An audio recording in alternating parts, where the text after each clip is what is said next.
балдар өлүп атат. Бул бизге жакшылык алып барбайт. Бул түбү жаманчылык болот.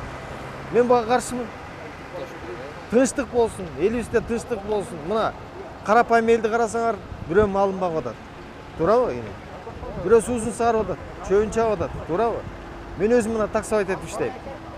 Бул көз караштуу, мен көз карашым туура эмес эле, бирок Атамбаевдин андай кылган иштери чын болсо да билбейм, калп болсо да билбейм. Бирок эми митинги жок эле өзүнчө тынчкан оңго дейт. Туурабы? Элге тынчтык керек. Азыр Кыргызстан бейпилдикте жашап атат. Эч кандай революциянын кереги жок. Тынчтык керек да. Атамбаев делем өзүнчө команда курбай эле, террористтей болбой эле, өзү барып баягы эме коррупция деп атпадыбы? Анан ошого барып эле өзү ак болсо акталып чыкмак да. Анан өзүнчө команда куруп алып, өзүнчө эме болуп атпайбы? Мунушу туура эмес деп ойлойм.